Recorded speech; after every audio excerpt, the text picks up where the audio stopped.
Hello and welcome back to Compiler Programming. Let's continue where we left off yesterday, and we are in a bit of a decomposed state where a bunch of code is commented out and we only have the bare minimum functionality of our function builder working.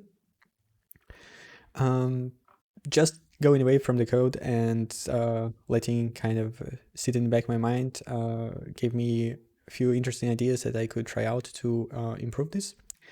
One thing that I'm considering is that we could actually attach the label to the instructions instead of sort of attaching it to other things that should work for the jumps for our if and loop implementation. But for now, I want to do a small cleanup that should be quite nice. So the first thing is that we have this reservation of the stack, and previously we would like push this instruction here, and then we needed to patch it over here, and this wasn't really nice. Let's just put it that way. But since we are deferring the encoding of all the instructions, we could try to move this into the right place. So, okay, what if we don't do it here and instead we do it over here? So actually at the very start of this function end, right? So we don't do push instruction, and actually we do encode instruction because here we can do it directly. And then we don't need all of these jazz. We just need to know what the stack size is, and for that we move this part of code over here and just say that it is going to be stack size. Now, one interesting side effect of this refactoring is that we could technically change this to be immediate 8 if stack size is less than 127 bytes, which is something that we should do, and we can add a to-do for ourselves. Use immediate 8 when stack size is less than let's just say 7 bits, because this is treated as a signed number. So 1 bit will be for the sign and then 7 bits of actual number. Okay, so we have this encode instruction, that's good. And I believe we can remove all of these jazz over here. Okay, let's try to build this. Encode instruction needs to be like this, and it builds. Let's check if the tests still pass. And everything is a-okay, which is good. That means we can keep this change. And this is quite nice. Eventually, we should also be able to get rid of this page loop, again, because we do know what is the stack size. So if we teach our encoder about the stack size, then it should be able to do these patches correctly without any extra looping through this. So that's also good. But for now, this is not what I want to do. What we need to is start little by little getting our tests back to where they were. And I guess doesn't matter which ones we start with, but would be nice if they were not too complicated.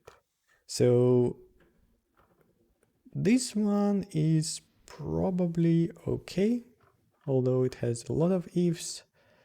Maybe we can get something simpler to deal with this stuff.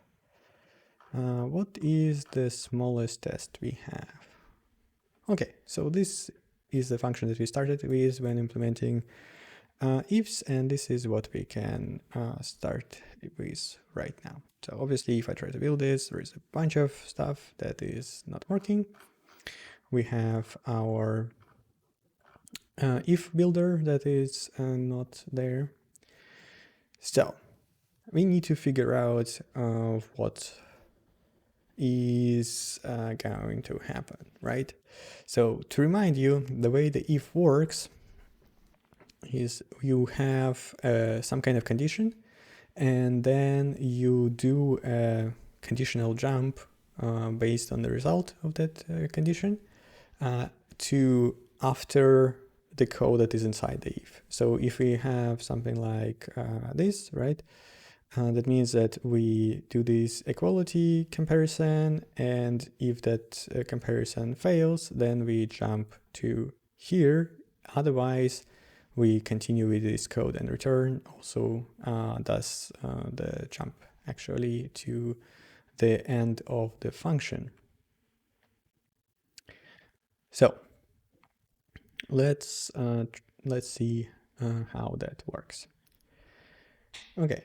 Previously, it was a patch 32 that was done here, and now we want to slightly change the code. I guess at first I will comment this out so we don't have to deal with the macro, and instead I will try to write it out hopefully. So we say that we want to have a label. Label star label is temp allocate of label. Maybe we should create some kind of constructor function for this, because it also needs to have a bunch of arrays allocated for it, right? So that's something to consider. Yeah. This is definitely something to consider. I will reduce this to be a smaller number, and I will also open a value.h and say we have these convenience things over here. Actually, we do have this label 32, but it's not. This is for creating an operand, and I want one for a label. So label star make label, and we're just gonna move the code from here to this function. We temp allocate a label, and then we don't add a target, I guess, because target is something that may or may not be known, and in the case of our if, it will actually not be known. So this is fine, and we say return label. Okay. We can change this to be like so as well. Label star. Star label is make label, and then label target is builder.code. Let's see what happens. What do you complain about? Syntax error.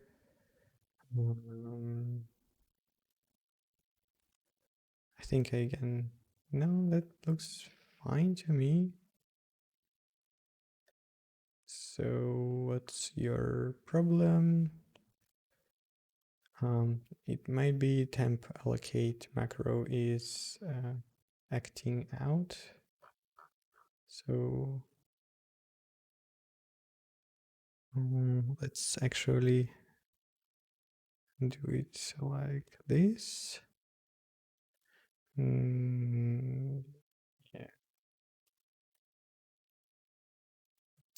We can do temp allocate array and try it like so. Okay, that's better. Now let me comment this stuff out for a bit and run the test. This test will fail, but that's fine. I'm interested in all other tests. Okay, that's what I would expect. Yeah, this test is fine, but we didn't break anything else. Now we can start working on our ifs.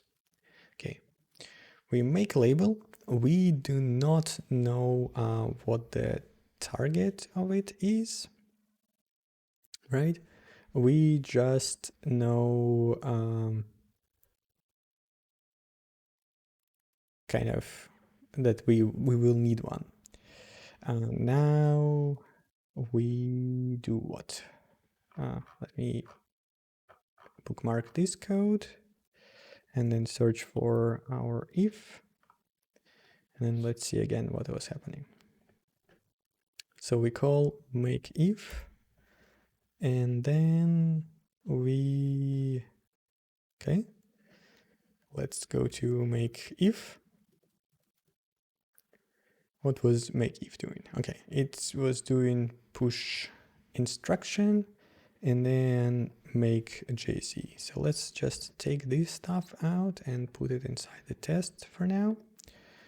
We have a% builder underscore. Good. And value operand is actually this thing. So we say value star equal is this stuff. So now we can say equal operand. So if this result of equality is itself equal to 0, this is how our if works, which is inefficient, but easy to implement. Okay, and then we have make JZ, and make JZ is this jazz, which is push instruction and then a bunch of things that we do afterwards. Okay.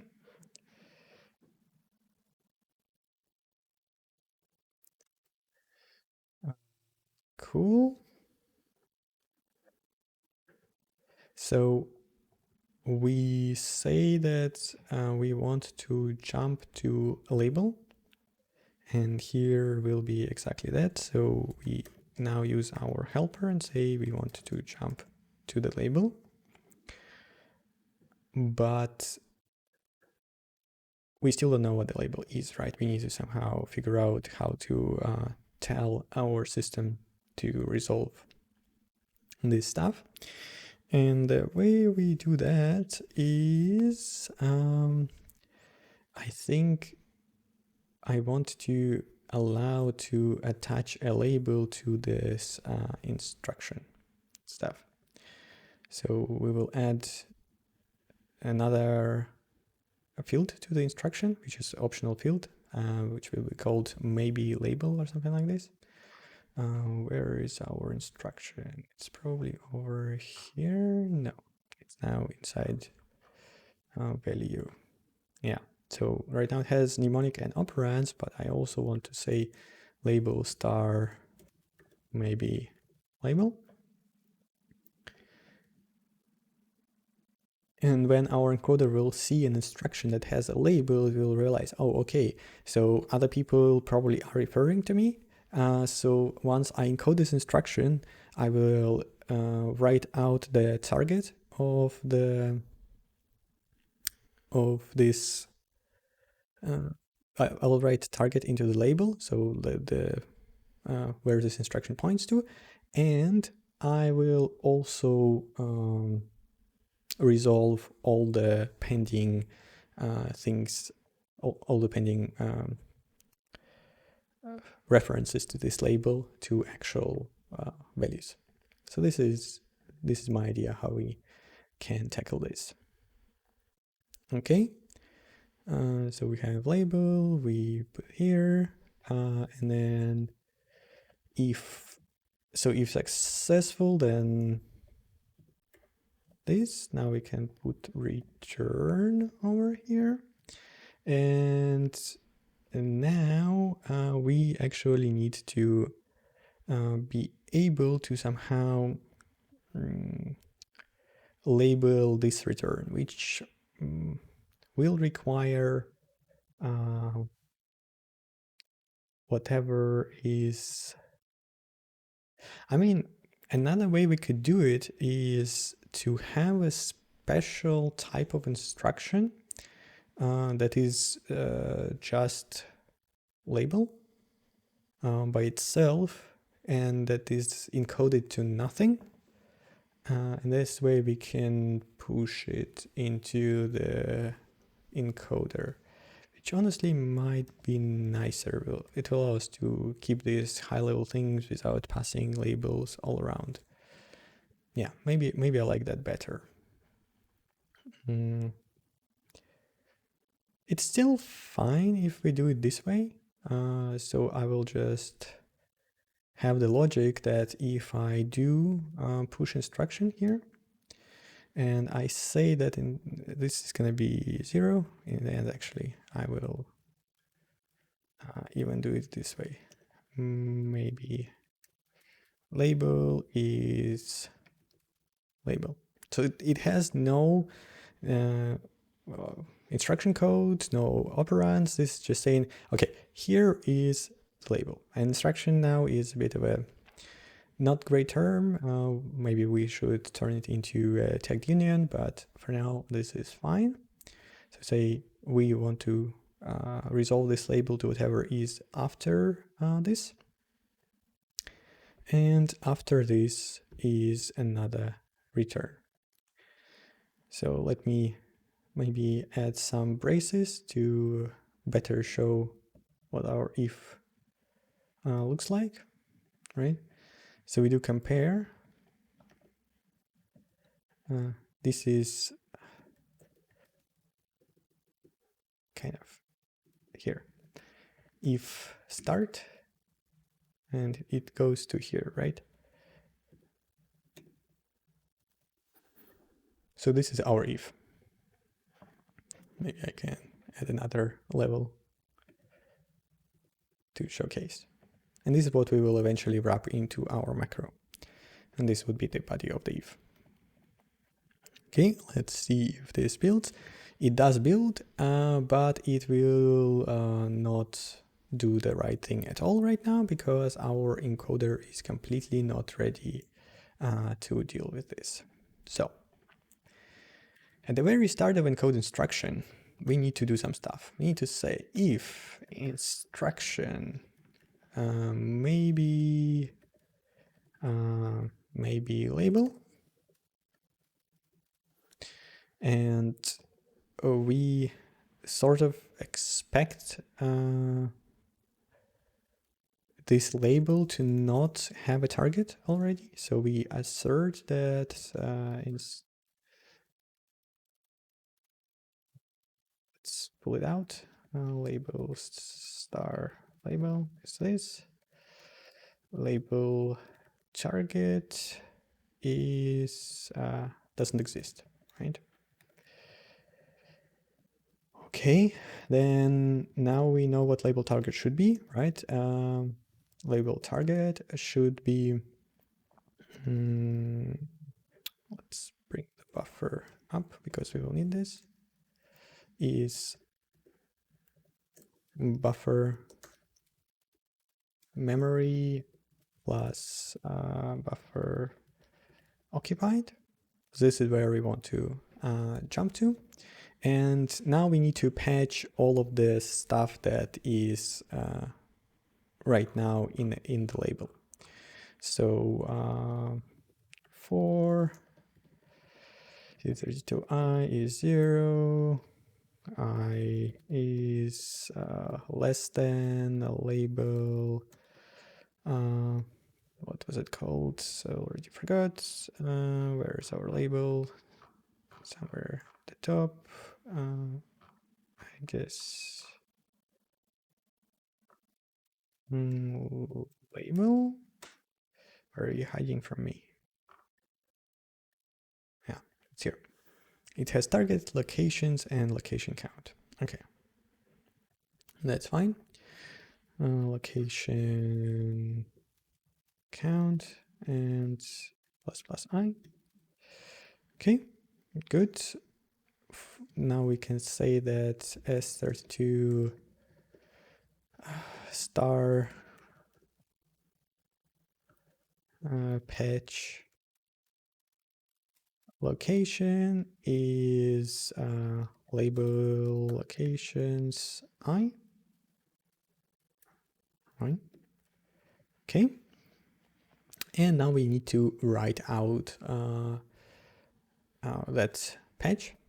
I will go and check how I did it in the function because they are basically the same. Where are you? Yes. So the patch is here. No, actually the patching now happens in here, I believe. Yeah. Yeah, this is the code. So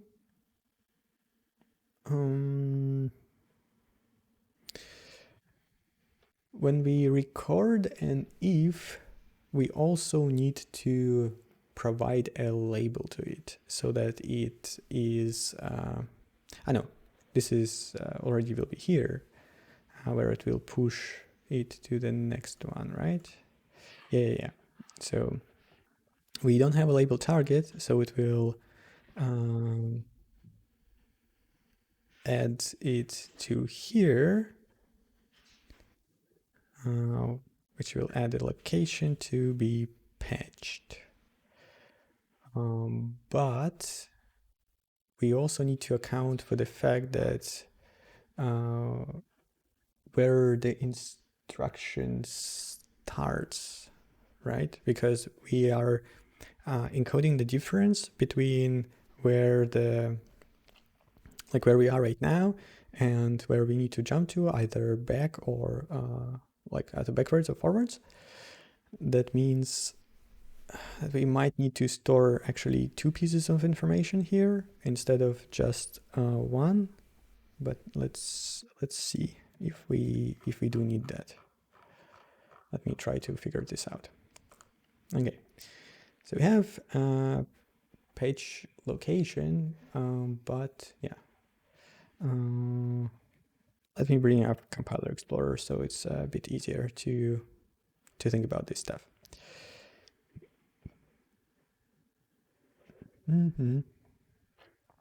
Okay, so if I say I need to remove this OX, otherwise I will have a bunch of stuff that I do not want. And now I say if byte is 0, return 0, otherwise return 1.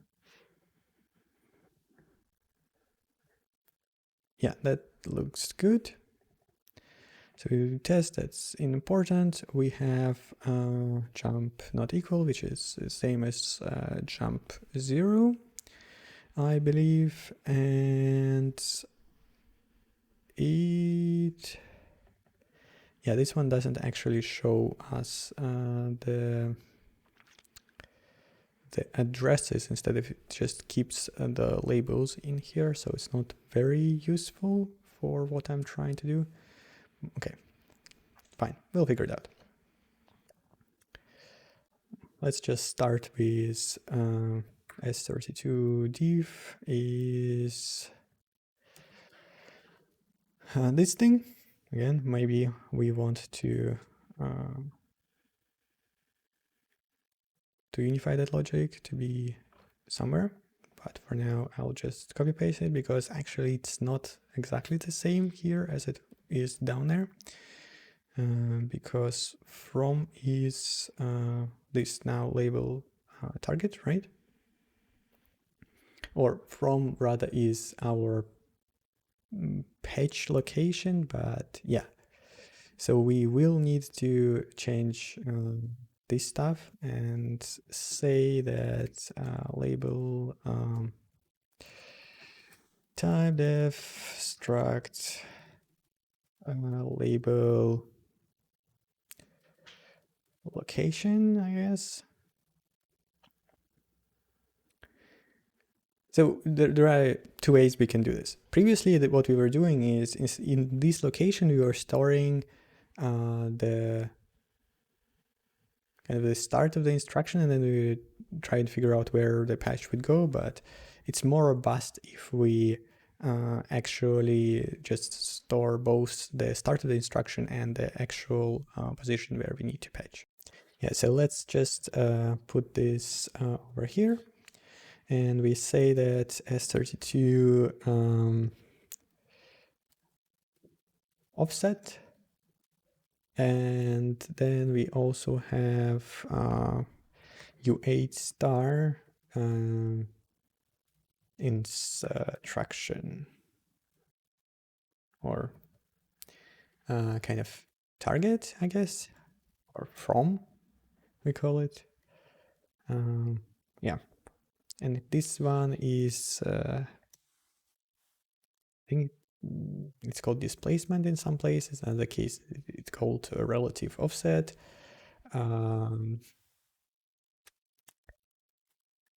So let's say patch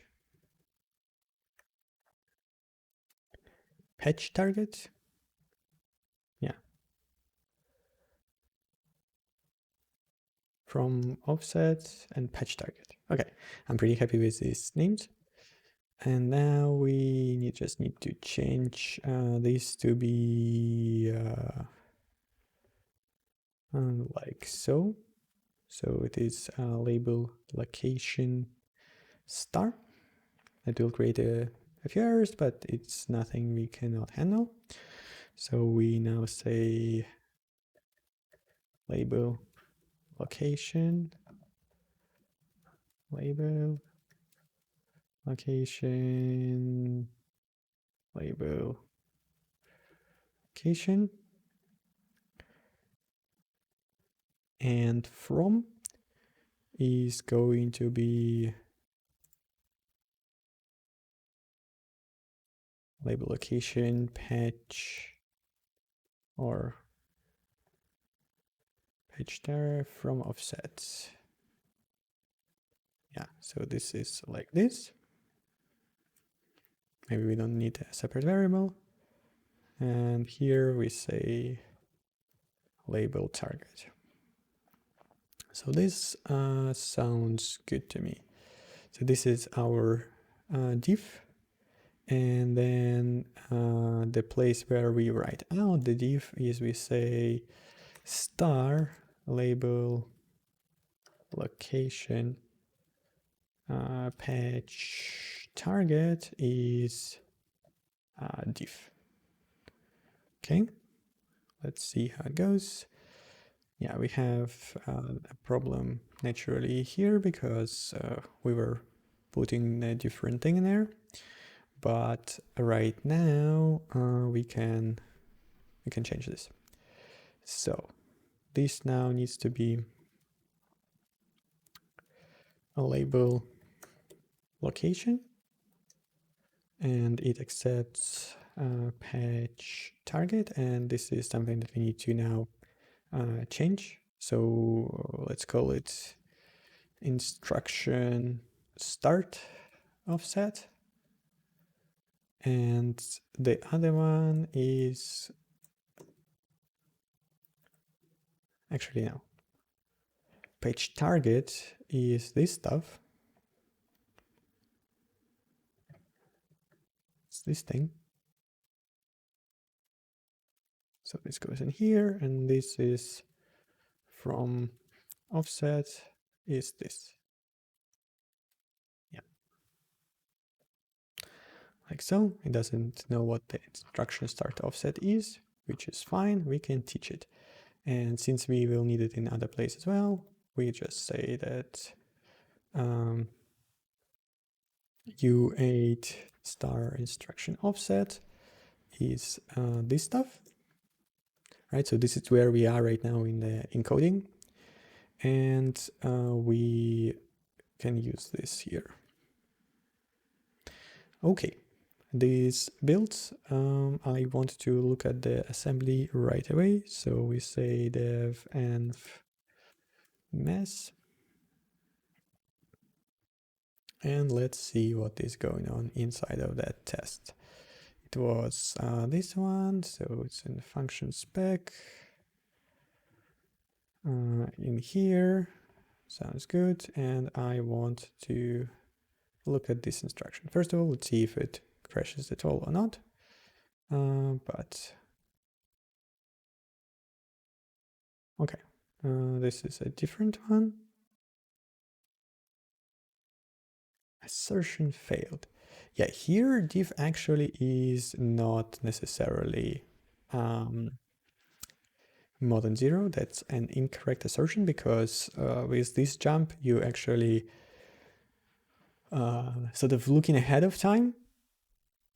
And in a sense, here the diff should be the opposite. Here the diff should be positive, right? Because we had some instruction before that said, oh, I actually want to jump to that label, and I don't know what that label actually is, where targets, and then later on we resolve this. But since we also update the label target, all the subsequent instructions that refer to this label, they will actually already know the target, so they will be patched right away over here, right? This is a branch, right? If we already know the target, we just patch it, and here we expect it to be negative offset because it comes after in the code.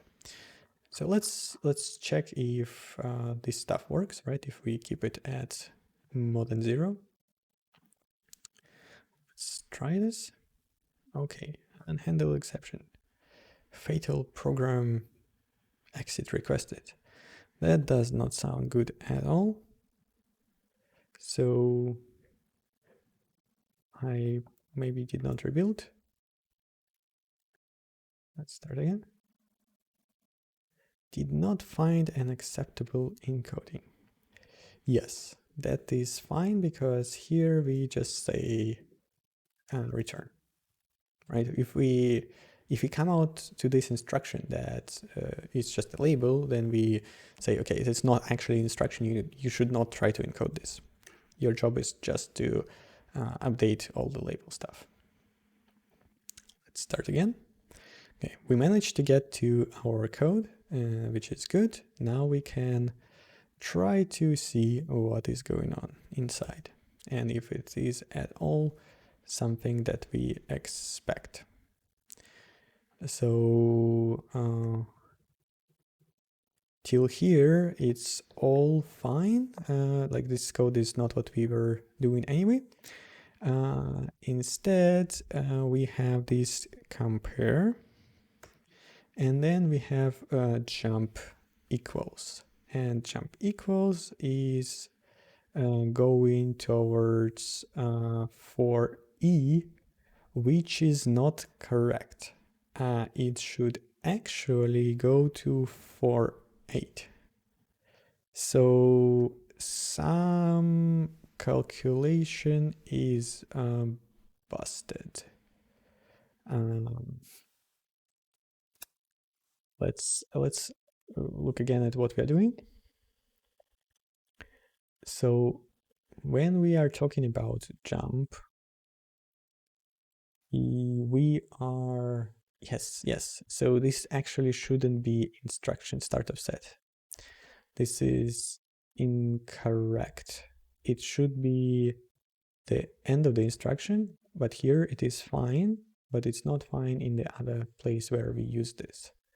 So let me stop this debugger and try to build. It will fail. We'll jump to the place where it fails.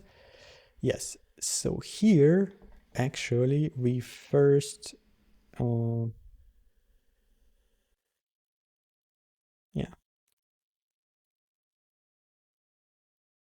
we want to say that S32 32 star patch target is this. Then we take this stuff. So we first calculate where we need to patch. Then we append, and that is the end of the instruction. And then we put this out, because this allows us to just put this stuff here and put this here and avoid any kind of weird calculations like this stuff. Okay, so let's see if that fares better than what we had before. Start. Disassembly. Inside. Cool. Good. Jump 48. Magnificent. So this is how the function now works. We do jump equal to 48. It is not equal, so we return 0. That is good. And we return... oh, we are actually missing some stuff. So our returns now are broken. So previously it was also patching the returns, but now it is not working because we took this out. But this is a separate issue from the ifs. Ifs are working perfectly fine right now. Okay, but the test will still fail. I can run it, but it will fail because, as I said, like, we are missing the jump to return. Okay, at least this code is working, so I will add it to Git index, so I have a more stable base to do the changes on. And now I want to remember what return was doing. So it just goes function return. That's fine. We can look at function return and function return. Builder return patch list is make jump patch. So essentially, when we create a function, we also need to create a return label, and then we, in function end, we resolve that return label, and we do not need this stuff. Yeah, that sounds good to me. So we kind of create a label for the epilogue of the function.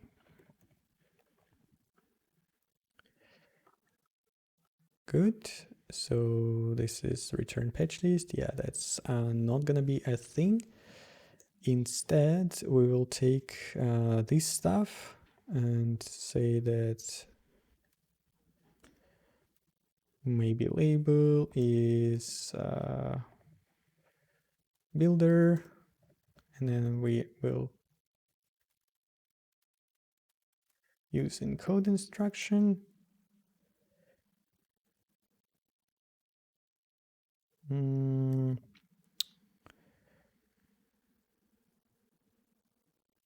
Let me think about this for a second. So maybe label will be builder, epilogue label. Okay, let's add this to our builder. And return patch list is not going to be a thing anymore. So we are not adding more stuff. We are replacing one stuff with other stuff. Okay, epilogue label is something that we'll need to add now. Function begin, return patch list is unknown. That's fine. But epilogue label is make label. Is good.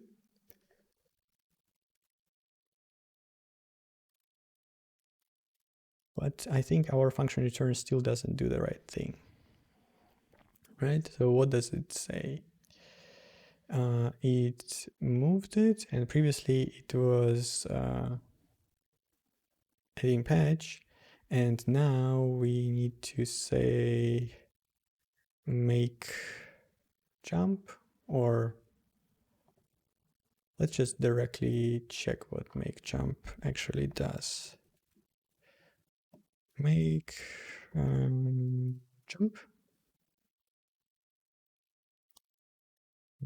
Yeah, we basically need this instruction, and we put it over here in function return.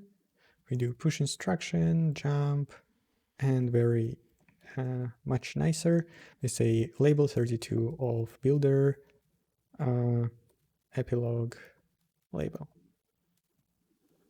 I think this code is just in general shaping out to be much more straightforward and easier to understand than what we had before with this magical placeholder CCC stuff. Just say, okay, this is going to be a label, and somebody else is going to take care of the label.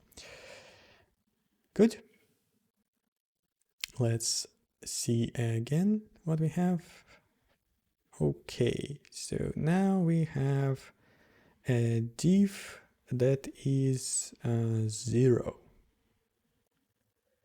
Yes, because we have kind of a return at the end of the stuff. So, I mean, it's fine, I guess.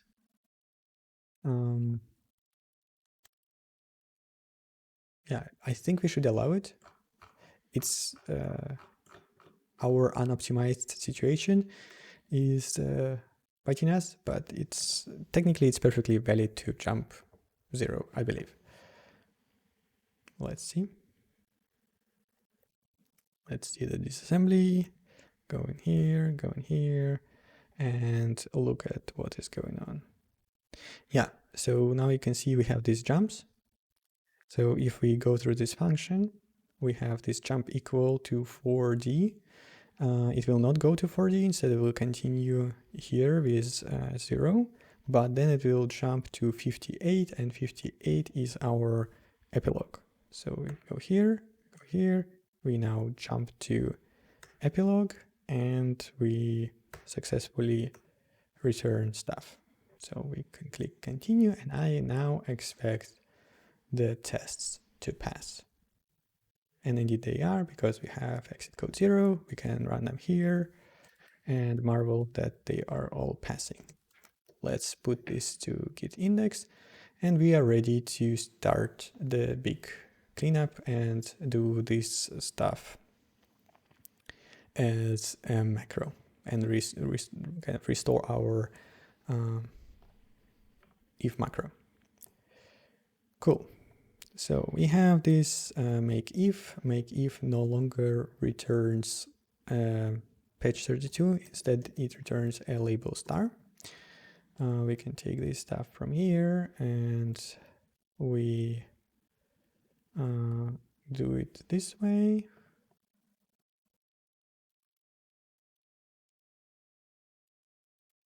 We don't need the make JZ, I believe. So this is fine. Value operand. Good. Yeah, this is no longer necessary.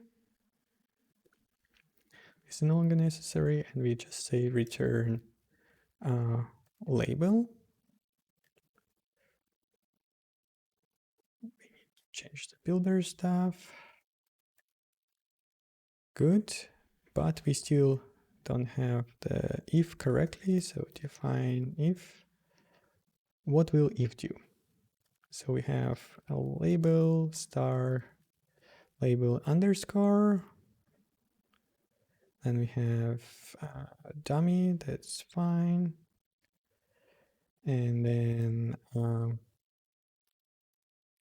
instead of page jump to here, we are doing this encode instruction.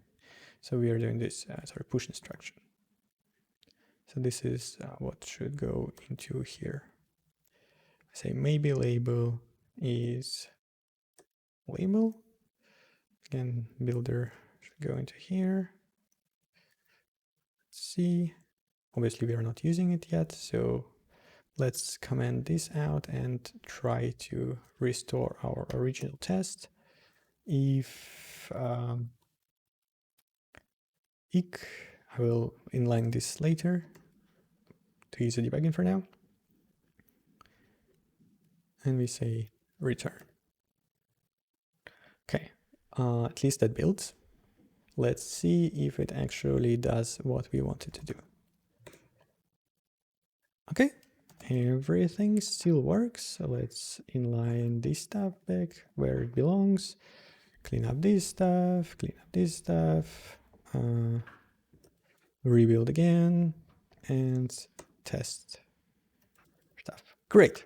So it looks like we restored our if macro, which makes me pretty happy. And we are ready to start re-enabling more tests. I believe inside spec there was this one, yeah, it was this thing. So this should now work. I'm not sure why it doesn't want to uncomment this stuff. Okay. And let's re-enable this thing. It builds. Let's see if it passes the test. It does. That's great. Okay, we can continue to do more things. Another thing that was using this is here, I believe, and this is pretty complicated stuff, but let's see if it works. It doesn't use if directly, but it uses this if builder. That is sort of the same thing. Okay, uncomment this, it builds, and it runs. Amazing. Yeah, should add 1 to all numbers in array. Okay, this is our next target, but let's first check in the function spec if we can enable a bit more things. Yes, so this should now also work, and it's actually going to be an interesting stress test because Fibonacci is a recursive function, so it refers to itself, and we need to check if that works correctly. Build and test. Great, we can calculate Fibonacci numbers. Amazing. I believe in this file everything now is working, and the only thing left in the main spec is the loop. Okay, let me refresh my memory as to how this thing works, and then we can continue. Okay, so we have a loop, and then we have if, and inside of if we have break. So essentially, loop is just two labels. One label is the start of the loop, and another label is at the end of the loop. And we have this loop builder. Is it here? No, it is here, I guess. Yeah. Okay. So we have, we want label star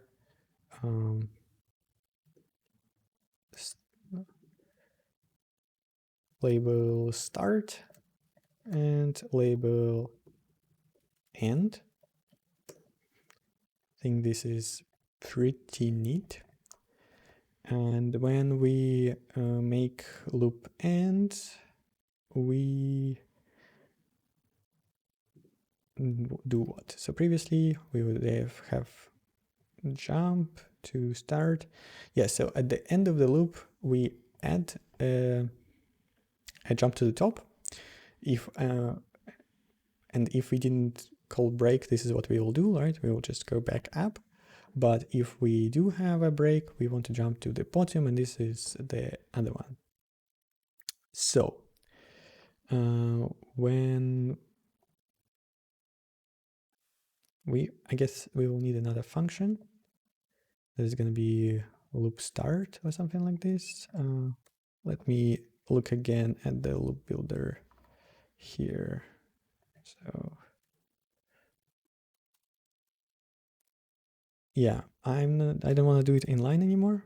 So we'll say loop builder is loop start of builder, and here it will call it a loop end of builder. Okay, that sounds good to me.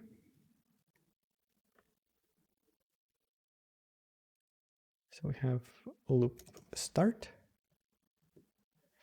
and accepts a builder, and what it does is it says return loop builder that has done false. Label start is make label, label end is make label. Actually, for the start label, we want to point it to the current stuff, right? So we should say label star label start. Start is where we are right now in the encoding. That means we do make label and then we immediately resolve it so that subsequent things can make use of that. So we say push instruction, and then what was it called? Maybe label, right? So we say builder instruction, set instruction, and then maybe label is a label start. Okay, and then we return.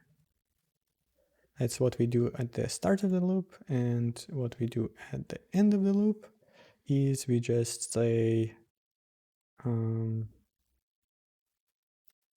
we jump. So do this, push instruction, jump, label 32, loop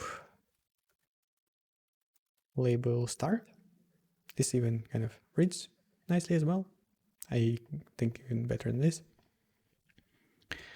So we push the jump to the start of the loop, and then we have another thing that resolves the loop label end. So whoever wants to refer to label end, they go into here. Okay, that sounds good to me. This sounds good. This is what we will do. And now we need to figure out what continue and break will do. And what continue does is, again, pretty straightforward, but I want to copy it from here. So I want this jump. So F3. Okay, so what continue does is this. We have jump label, a loop label start, except it's called a loop builder label start. That's good. And break is also very simple. It's going to be exactly the same, except that it will go to label end. I did mess up somewhere. Builder undeclared identifier. Yes, it is called builder underscore. There is still some trouble. Yeah, that's incorrect syntax. Initializing label star differs in, whoa.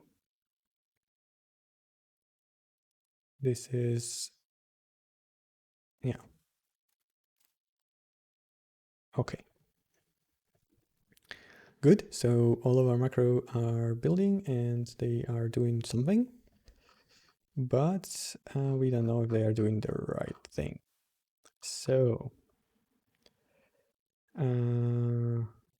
we need to stop here. We need to change our solution explorer. Can I kind of create two of them? I don't know. I need to learn a bit more about how all of this works. For now, let's change this. From function spec to, I believe it's called mass. Now we go to here, we run, and we see what is going on. We need to go to here and check. Okay. I wonder why Visual Studio does not do syntax highlighting of assembly code. Would be much neater than what they have right now. Also, this is a bit awkward. Like they decided that all instructions are whatever 7 bytes for whatever reason. Like it makes no real sense, but whatever. Okay. Ting, ting, ting, ting. We have compare. This is set up. Let me look at what the thing is supposed to be doing. So we have array length, which is this 3. So if it's greater than 3, then break. So we do compare, move, jump equals to 5f. Otherwise, we jump to 85, which is the end of the thing. Okay, that seems pretty reasonable to me. Yeah, so we will go through this loop 3 times.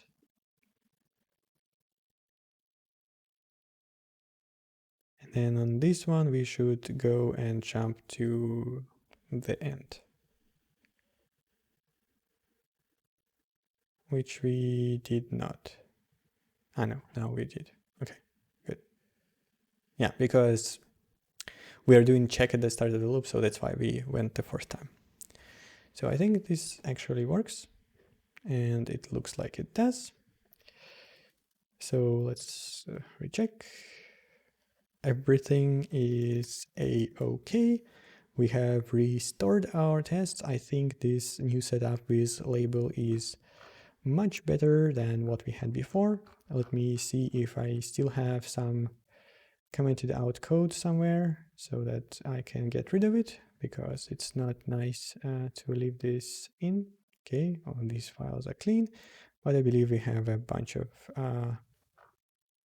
commented out stuff over here.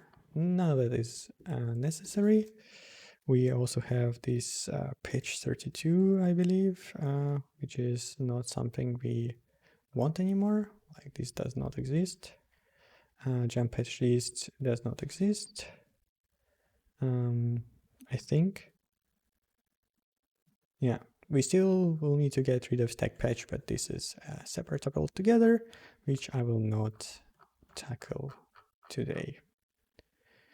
Cool. So that will probably wrap up today's video. I thank you very much if you're still with us, and hopefully see you next time.